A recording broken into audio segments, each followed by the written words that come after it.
창세기 49장 28절 말씀입니다.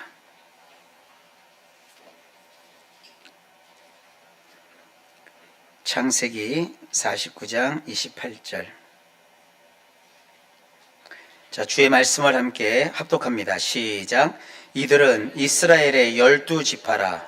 이와 같이 그들의 아버지가 그들에게 말하고 가했으니 곧 그들 각 사람의 분량대로 축복하였더라. 아멘. 기도합니다. 주님 감사합니다. 오늘도 우리에게 말씀하옵소서. 예수님 이름으로 기도하옵나이다. 아멘. 저는 오늘 여러 주간에 걸쳐서 신년기획 설교를 시리즈로 준비를 했습니다. 큰 주제는 가깝지만 아주 먼 12지파 이야기. 12지파 이야기를 통해서 우리가 사는 삶에 대해서 함께 살펴보려고 합니다. 오늘은 그 첫 번째 시간인데요. 제목은 틀림이 아니라 다름의 시작입니다. 2026년 희망찬 한 새해가 밝았습니다. 하나님께서 우리 가정과 일터 그리고 우리 교회 위에 예비하신 놀라운 은혜가 가득하기를 먼저 주 예수님의 이름으로 축복합니다. 우리는 새해가 되면 새로운 계획을 세웁니다. 건강, 사업, 자녀 교육. 하지만 우리 삶의 행복을 결정짓는 가장 중요한 요소는 무엇일까요? 곰곰이 따져보면 관계입니다. 아무리 좋은 일이 있어도 가까운 사람과의 관계가 껄끄러우면 그 기쁨은 반감이 되죠. 반면에 힘들어도 마음이 통하는 사람이 곁에 있으면 이겨낼 수 있습니다. 오늘 이런 이스라엘 12지파의 이야기를 통해서 한 해를 시작하려고 합니다. 성경의 12지파는 단순히 옛날 이야기가 아닙니다. 비록 한 아버지 야곱에게서 나왔지만 12지파로 분파를 이룬 이스라엘은 서로 너무나 달랐기에 갈등을 했고 그 다름을 넘어서기 위해 몸부림쳤습니다. 그들이 겪은 그와 같은 역사는 오늘날 다양한 분야로 갈라져 있는 이 세상에서 우리가 어떻게 살아야 하는지 보여주는 거울입니다. 오늘 그 첫 시간, 하나님께서 우리를 왜 각기 다르게 지으셨는지, 그리고 우리가 그 다름을 인정할 때 우리 삶에 어떤 유익이 있는지 말씀을 통해 잠깐 은혜를 나누고자 합니다. 하나님은요, 획일적인 공장이 아니라 다채로운 정원을 만드셨습니다. 오늘 본문 창세기 49장은 아버지 야곱이 임종을 앞두고 12아들에게 예언적인 축복을 하는 장면입니다. 그런데 내용을 보면 아주 흥미롭습니다. 야곱은 아들들에게 일괄적으로 똑같은 복을 가지고 축복하지 않으셨어요. 9절에 보면 자기 아들 유다에게는 사자 새끼라 하며 통치권을 예언합니다. 14절에 보면 이사갈에게는 양의 우리 사이에 꿇어앉은 건장한 나귀라며 성실한 노동을 말합니다. 그리고 21절에 보면 납달리에게는 노인 암사슴이라고 하며 아름다운 소리를 전할 것을 말합니다. 마치 사파리에 가서 여러 동물이 모여있는 사파리에 가서 우리가 거기서 이렇게 관람을 하는 것처럼 12아들들 각각에게 이렇게 동물들을 예를 들면서 예언하는 모습을 성경은 아주 그림처럼 우리에게 보여주고 있어요. 이것이 무엇을 의미합니까? 하나님이 꿈꾸시는 공동체는 모두가 사자가 되어서 으르렁거리는 것이 아니라는 것입니다. 때로 사자의 용맹함도 필요하지만 나귀의 우직함도 필요하고 사슴의 민첩함도 필요합니다. 하나님은 우리를 공장에서 찍어낸 벽돌처럼 획일적으로 똑같이 만들지 않으시고 숲속의 다채로운 나무들처럼 정원의 각기 다른 꽃들처럼 각 사람의 분량대로 창조하셨습니다. 그래서 야곱도 12아들에게 축복할 때 각 개인에게 맞도록 각기 다른 복으로 축복하였다고 오늘 본문에서 말하고 있습니다. 너와 남이 또 나와 네가 서로 다른 것은 사실은 잘못된 것이 아닙니다. 하나님의 풍성함을 드러내기 위한 창조의 섭리입니다. 이 다름이 축복이 되지 못할 때 어떤 일이 벌어지느냐? 비교하게 되고요, 편애하게 되는 함정에 빠질 수 있습니다. 안타깝게도 이 다름이 인간의 연약함과 만나면 종종 인간 사이에 갈등의 불씨가 됩니다. 12지파의 갈등은 어디서 시작되었습니까? 서로의 다름을 그대로 존중하지 못하고 사실은 비교했기 때문입니다. 그 상징적인 사건이 바로 요셉이 입었던 채색옷에 있습니다. 물론 아버지 야곱의 입장은 이해가 갑니다. 요셉은 사랑하는 라헬이 낳은 아들이자 노년에 얻은 귀한 자식이었습니다. 게다가 심정적으로 그리고 실증적으로 장자권을 계승할 만한 그릇임을 야곱은 알아차렸습니다. 그런데 그와 같은 그의 마음을 특별한 사랑과 기대를 가지고 채색옷에 담아서 요셉만 위해서 채색옷을 지어서 요셉에게 입혔던 것이 화근이었습니다.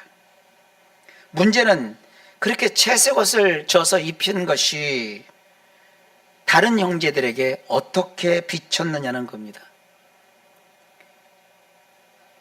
야곱은 와이프가 4명이에요. 각기 서로 인정 욕구에 의해서 그 와이프들끼리 자식 낳기 경쟁을 벌여요. 그 첫째 아들부터 요새까지 나이가 터울이 굉장히 많이 져요. 그래도 이 비교의식은요, 나이와 상관없더라고요. 형들에게 요셉이 입은 그 채색옷은 아버지의 사랑이 한쪽으로 쏠려 있음을 보여주는 증거였어요. 그래서 나이 먹은 형도 요셉을 볼 때마다 마음이 별로 안 좋아요. 왜 아버지에게 요셉만 특별하지? 도대체 우리는 무엇이야? 이렇게 생각했다고요. 어머니들 사이의 인종 욕구와 아버지의 특별한 애정이 맞물리면서 형제들은 서로를 인생을 함께 살아가는 동반자가 아니라 경쟁자로 인식하게 되었습니다. 다름이 존중받지 못하고 이렇게 서열화가 될 때 한 사람의 공동체, 가정, 사회는 병들기 시작합니다. 비교의식은 다름이 주는 축복을 갈아먹는 가장 큰 걸림돌입니다. 제가 여러분 부탁합니다. 가정에서도 비교하지 마세요, 서로. 다름을 인정할 때 그렇다면 어떤 유익이 우리에게 있을까요? 우리가 신년벽두에 가져야 될 진정한 좋은 마음은 무엇일까요? 나의 기준을 내려놓고 우리는 서로 다르다. 그리고 그것은 참 좋은 것이다. 다른 것은 틀리는 것이 아니에요. 다른 것은 좋은 거예요. 우리가 서로의 다름을 인정할 때 우리 공동체 혹은 가정이 가지는 놀라운 유익이 3가지가 있어요. 첫 번째, 서로 부족함을 채워주는 완전함을 경험하게 됩니다. 모두가 유다처럼 사자라면 묵묵히 짐을 지는 나귀의 역할은 누가 하겠습니까? 모두가 말 잘하는 납달리라면 누가 묵묵히 듣겠습니까? 흔히 상대에게서 나와 다른 점이 보이면 그것을 틀린 것으로 예단하는 경향이 있습니다. 제가 직소 퍼즐을 한번 가져와 봤어요. 우리는 서로 직소 퍼즐처럼 다른 모양이나 색깔이 있어요. 우리는 저 직소 퍼즐 조각의 한 조각과 같은 존재입니다. 모양이 다르고 색깔이 다르기에 서로 맞물릴 때 아름다워집니다. 내가 가지지 못한 것을 상대방 혹은 저 사람이 가졌기에 우리가 함께 할 때 비로소 온전한 그림이 완성되는 겁니다.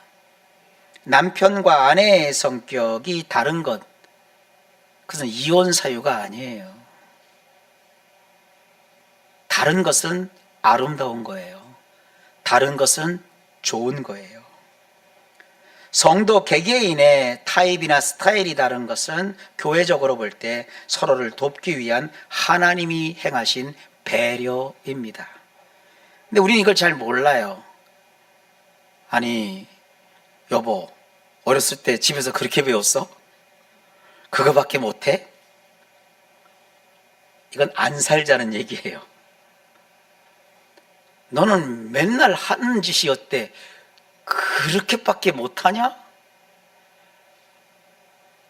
거기까지는 괜찮아요. 근데 누구를 좀 봐라. 걔는 참 잘하더라. 그러면 그 자녀에게 너는 인생 살 가치가 없다는 인식을 심어주는 거예요. 너는 너대로 고유한 거야. 너는 너대로 아름다운 거야. 너는 남과 다르기에 참 그것은 좋은 거야. 어떤 사람은 성장하는 데 있어서 좀 더뎌요. 어떤 사람은 좀 빨라요. 어떤 사람은 그림을 잘 그리지만 다른 사람은 음악을 잘해요. 어떤 사람은 그림도 못 그리고 음악도 못 하는데 그림 보는 걸 잘 봐요. 잘 좋아해요. 어떤 사람은 음악은 못 하는데 듣는 걸 또 좋아해요. 그러면서 인생은 살아가는 거예요. 절대 다른 것은 틀린 게 아닙니다. 그러니까 사실 우리 성도님들은 올 한 해 살면서 쟤는 아무리 봐도 틀려 먹었어 이런 거 하지 말라고요. 아, 저 사람은 좀 다른 거야. 독특해. 다른 것은 오늘 목사님이 설교하는데 아름다운 것, 좋은 거라고 했어. 이런 인식을 바꾸시기를 바랍니다. 그래야 인생 살아가는데 무리가 없고 여러분 평탄한 인생이 가능합니다. 두 번째, 서로가 다름을 인정할 때 풍성한 하나님의 영광을 보게 됩니다. 한 가지 색깔로는 무지개를 만들 수 없습니다. 빨주, 노초, 파남보가 어우러질 때 아름다운 무지개가 됩니다. 교회도 역시 마찬가지입니다.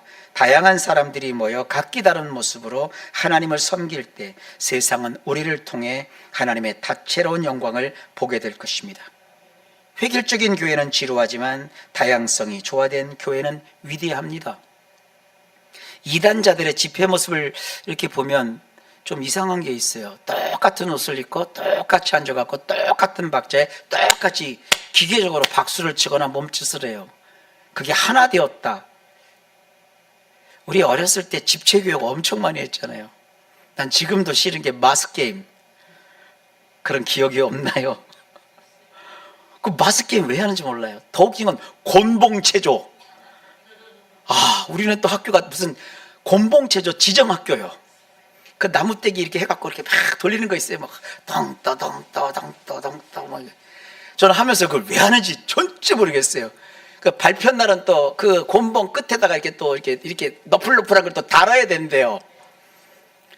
그게 남들이 볼 때는 아름답다고 하는데 저는 그게 아름답지가 않더라고요. 원래 저는 좀 달라서 그래요. 어떤 사람은 그걸 좋아하지만 어떤 사람은 저걸 좋아해요. 더 무서운 게 있어요. 사람으로 탑쌓기. 왜 초등학교 학생에서 운동회 때 그걸 하냐고요. 밑에가 이렇게 깔리면 위에가 또 올라가고 막 기록을 세웠대요. 전 학년대에는 3층밖에 못 쌌는데 이번에는 5층을 쌌대. 그 애들을 갖다가 무등 태우고 갖고 이렇게 하는 거 있어요. 그런 거. 옛날엔 그런 걸 말 좋아했어요. 그거는요, 이 민주화된 사회에서는 하면 안 되는 이상한 것이에요. 좀 딴 데로 갑시다. 교련 시간에 왜 키 큰 사람을 앞에 세워요? 멋있죠. 앞에 서면. 앞에 세운 사람이 착착하고 막 그 집단 그 뭐 하는 거 있잖아요. 뒷사람은 전력 질주를 해야 돼요. 못 쫓아가요. 키가 작아서 저는 너무너무 많이 겪어봤어요. 그래서 결혼한다 뭐 이러면 저는요 늘 핑계대고 그냥 교실에 앉아 있어요. 그렇게 획일화된 건 남에게 볼 땐 좋을지 모르지만 개인에게 있어서는 안 좋은 거예요. 여러분, 교회도 역시 마찬가지예요. 제가 목회 이렇게 하면서도 늘 생각하는 게 있어요. 획일화된 성도들보다는 좀 다양한 성도님들이 각자의 위치에서 하나님을 마음껏 양껏 찬양하고 경배하고 의미 있는 그런 신앙생활을 하면 참 좋겠어요.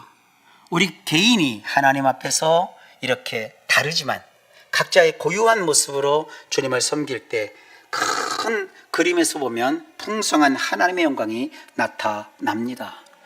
때로 어떤 일에 있어서는 우리가 십시일반 함께해서 일을 해야 될 때가 있고요.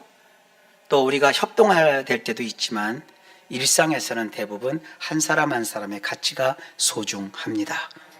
제가 만약에 기도를 하는데 우리는 목이 터져라고 통성기도만 합시다. 그러면 정말 힘들 거예요. 통성기도를 해야 기도를 시원하게 한 것 같은 느낌을 받는 사람도 있지만 통성기도를 하면 이게 헷갈려가지고 기도가 한마디도 안 나오는 사람도 있어요. 어쩔 거예요? 기도는 인간이 뭘 어떻게 하느냐가 중요한 게 아니라 기도하는 그 사람의 기도를 하나님이 들으셔서 응답하는 게 중요한 거예요. 그러니까 우리는 제가 얘기하잖아요. 금년 안에 1년 365일 살면서 기도를 멈추지 마세요. 기도는요, 심장하고 똑같아요. 우리 심장이 잠깐이라도 멈추면 인간은 죽습니다. 심장은 때로 빨리 뛰고 천천히 뛸 뿐이지 결코 살아있는 동안에는 멈추지 않습니다. 여러분, 일상에 기도가 늘 있기를 바랍니다.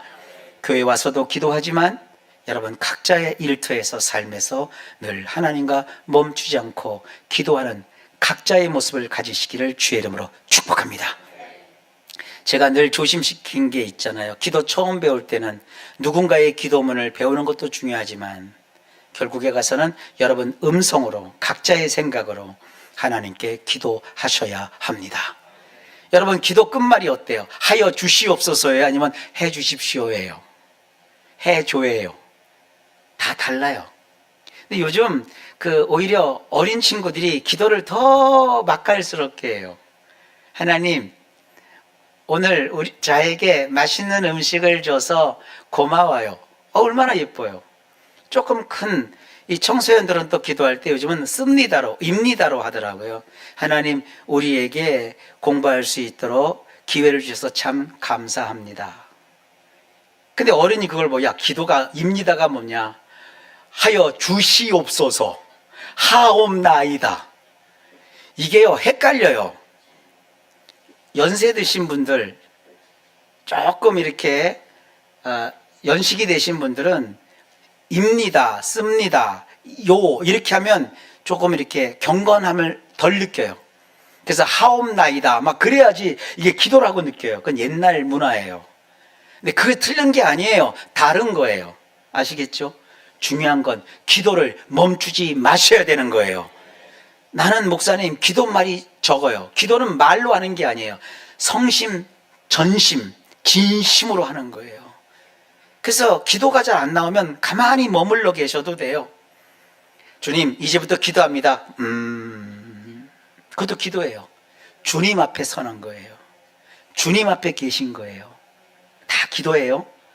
그렇다고 또 막 소리 질러 기도하는 사람 그러시면 안 돼요. 소리 질러 기도하는 사람은 그게 또 그 사람의 기도예요. 우린 틀린 게 아니라 뭐다? 다르다. 여러분, 다름은 어떻다?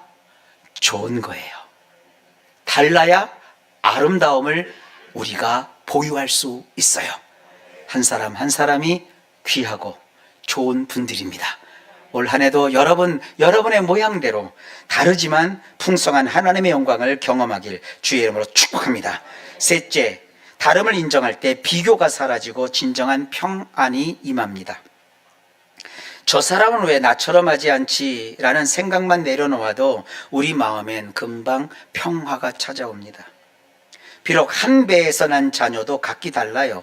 성격도 취향도 접하는 문화도 다릅니다. 지금은 획일화한 사회가 아니라 다양함 속에서 한 사람의 가치가 존중되는 다원주의 세상입니다. 과거에는 상식으로 통하던 결혼 정령기, 남성과 여성에 대한 차별화된 생각, 성공과 실패에 대한 개념, 공식처럼 적용되던 고정된 학술 논리, 그런 것들이 지금 다 해체되어 가고 있습니다. 이런 세상 분위기에서 저분은 사슴이라 저렇구나, 나는 나귀라 이렇구나 인정하면서 시기할 필요도 없고 상처를 주거나 받을 필요도 없고 사람을 무시할 필요도 없습니다. 여러분 MBTI 통해서 상대방의 성향을 조금은 파악할 수 있잖아요.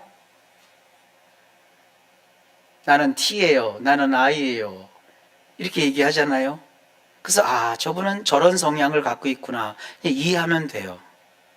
그게 사실은 그 혈액형 갖고 사람을 평가하는 것도 비슷하다고는 해요. 근데 혈액형 갖고 사람을 평가하는 건 이미 틀렸다고 입증이 되고 또 정설이 되었잖아요. 근데 문제가 뭐냐면 사람들은 혈액형도 그렇고 우리나라 사람들은 또 그 띠 가지고 뭐 쥐띠냐 소띠냐 말띠냐 뭐 조금 어려우면 아이고 저 토끼띠가 말이지 호랑이띠하고 만나갖고 맨날 싸우고, 아니 그러면 토끼띠는 여러분 토끼처럼 뛰어다니고 호랑이는 호랑이처럼 토끼를 잡아먹으러만 다닙니까? 올해가 이제 말띠잖아요. 말띠 때는 또 딸들을 안 낳으려고 그렇게 노력들 하는데요. 말이 얼마나 비싼데 여러분, 말 한 마리가 얼마나 비싼데요. 그 벤지보다 더 비싸요. 말은요, 명만은요 억대예요. 근데 사람들은 그런 것이 인간인 줄 알고 인생인 줄 알고 뭐 그 정도까지는 괜찮은데 이제 서로 짝을 맺을 때 그거 갖고 운명을 결정하려고 그러고 사람을 평가하려고 하잖아요. 그리고 왜 너는 말띠냐 왜 말띠냐, 나는 토끼예요, 난 토끼띠예지 왜 말띠냐 이런다고. 그러지 말라고요. 다른 것은 뭐라고요? 좋은 거예요. 이런 다름이 모였을 때 아름다운 거예요. 오늘 제가 핵심 키워드를 계속 강조하고 있어요. 틀린 게 아니에요. 다른 거예요. 그리고 자녀를 대할 때도 자꾸 틀렸다 생각하신 분은 생각을 바꾸세요. 내 자녀는 나와 좀 다른 거예요. 형제들끼리 좀 다른 거예요. 동생한테 야, 너 왜 형의 반만 쫓아가라. 왜 그래요? 동생은 동생이에요. 형은 형이에요. 그러니까 형은 형대로, 동생은 동생대로 서로 다른 거예요. 다른 것은 뭐라고요? 좋은 거예요. 그 다름이 모일 때 아름다운 거예요. 여러분 가정이 이런 다름을 인정하지 않으면 여러분 가정의 미학은 사라져요. 아름다움이 사라져요. 평안이 사라져요. 비교의식이 있고 편애하게 되면 맨날 채색 옷 입었던 요셉을 어떻게 해요? 구덩이에 던져줬어요. 장사꾼에게 팔아치웠다고요. 그리고 그 팔아치인 그 사건 때문에 형제들의 마음이요 늘 트라우마에 시달렸어요. 여러분 가정은 다름이 인정되는 좋은 가정, 그 다름이 합력하여 아름다운 가정 되시길 주의 이름으로 축원합니다. 여기 보니까 부부들도 많으신데 부부는 뭐예요? 다른 거예요. 남편들이요, 아내는 틀린 게 아니라 나와 다른 거예요. 아멘. 아내들은 제가 말 안 할게요. 아내와 남편은 서로 다른 거예요. 다른 것은 다시 얘기합니다. 좋은 거예요. 그 다름이 함께 할 때 아름다워지는 거예요. 자, 결론을 맺습니다. 하나님은 2026년이라는 새 도화지를 우리에게 주셨습니다. 이 도화지에 어떤 그림을 그리시겠습니까? 나와 코드가 맞는 사람끼리만 모여서 단조로운 그림을 그리겠습니까? 아니면 나와 전혀 다른 사람들과 어울러져 다채롭고 변화무쌍한 그리고 아름다운 모자이크를 만드시겠습니까? 야곱의 12아들은 달랐습니다. 그 다름 때문에 때로는 아파하고 갈등했지만 결국 하나님은 그 12지파를 모두 들어 쓰셔서 이스라엘이라고 하는 위대한 나라를 세우셨습니다. 신년 첫 주, 우리 옆에 있는 지체들을 새로운 눈으로 바라보시면 좋겠어요. 당신이 나와 달라서 감사합니다. 당신이 있어서 내가 온전해집니다. 나와 다르게 지으신 하나님의 섭리를 찬양하며 그 다름을 기쁨으로 끌어안아 더 크고 아름다운 하나님의 나라를 이루어가는 우리 모든 성도님들 되시기를 주님의 이름으로 축복합니다. 기도합시다. 하나님 감사합니다.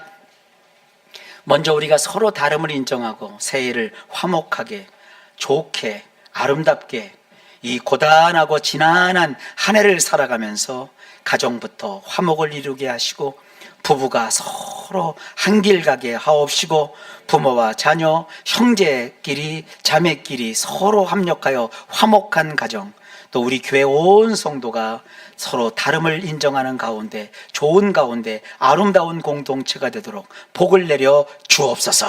예수님 이름으로 간절히 기도하옵나이다. 아멘.